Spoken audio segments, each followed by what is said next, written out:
అగ్రిగోల్డ్ భూముల విషయంలో అవకతవకలు జరిగాయని ఏసీబీ అడిషనల్ ఎస్పీ సౌమ్యలత తెలిపారు. ఈ రోజు ఇద్దరిని అరెస్ట్ చేశామని అన్నారు. అగ్రిగోల్డ్ భూముల సర్వే నెంబర్ను కూడా మార్చారని తెలిపారు. ఏసీబీ అధికారుల విచారణలో అవకతవకలు నిజమని తేలాయని అన్నారు. సిఐడి అధికారుల నివేదికను కూడా తెప్పిస్తున్నామని చెప్పారు ఆమె. అగ్రిగోల్డ్ ఆస్తులు సిఐడి అటాచ్మెంట్లో ఉన్నాయని వెల్లడించారు. సర్వేయర్ రమేష్, జోగి రాజీవన్ను అరెస్ట్ చేశామని, ఈరోజు వారు ఇరువురిని కోర్టులో హాజరుపరుస్తామని తెలిపారు సౌమ్యలత. అగ్రిగోల్డ్ భూములకు సంబంధించిన కేసులో ఇద్దరిని అరెస్ట్ చేయడం జరిగింది. యాక్చువల్గా ముందు దీని మీద ఎంక్వైరీ కండక్ట్ చేసాము. ఎంక్వైరీ కండక్ట్ చేసిన దాంట్లో ప్రైమా ఫేసి ప్రూవ్ అయిన తర్వాత మేము కేసు రిజిస్టర్ చేసాము. కేసు రిజిస్టర్ చేసి ఈరోజు జోగి రాజీవ్ గారిని, అలాగే అంబాపురం సంబంధించి విజయవాడ రూరల్ మండల్ సర్వేయర్ అయిన రమేష్ని ఇద్దరిని ఈరోజు కస్టడీలోకి తీసుకోవడం జరిగింది.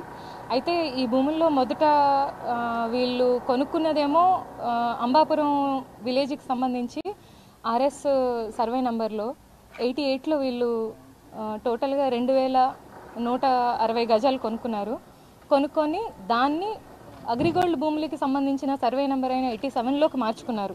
రెక్టిఫికేషన్ చేసుకొని దాన్ని మళ్ళీ అమ్మేశారు అనమాట. సో దాని మీద అందులో 87లో ఉన్న భూములు అగ్రిగోల్డ్కి సంబంధించినవి.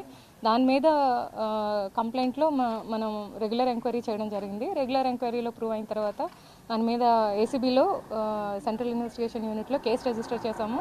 కేసు రిజిస్టర్ చేసి as per investigation first prima facie వచ్చిన వాటిలో ఇద్దరిని అక్యూజ్ని ఆల్రెడీ అరెస్ట్ చేశాము. మిగతా వాళ్ళని కూడా ఫర్దర్ ఇన్వెస్టిగేషన్ మీద అరెస్ట్ చేయడం జరుగుతుంది.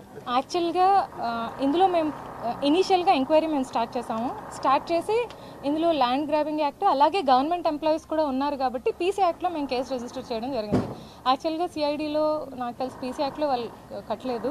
సో ఫర్దర్గా ఇందులో ఏంటంటే వాళ్ళ కేసు ఇంగ్రీడియంట్స్ ఏంటో చూసుకొని వాళ్ళ దగ్గర నుంచి కూడా తెప్పించుకొని వాళ్ళ ఇన్వెస్టిగేషన్ రిపోర్ట్ కూడా తెప్పించుకొని మేము క్లబ్ చేసుకోవడం జరుగుతుంది. లేదా ఫర్దర్గా ఏం ఇన్స్ట్రక్షన్స్ ఉంటాయో దాన్ని బట్టి చేస్తాం.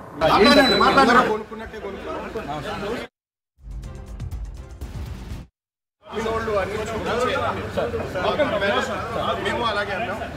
ఈనాడు పేపర్లో వాళ్ళు ప్రకటించి అమ్మారు, మేము కూడా ప్రకటించాము. ప్రభుత్వం కక్ష సాధింపు చర్యగా పూర్తిగా అరెస్ట్ చేస్తూ ఉంటారు.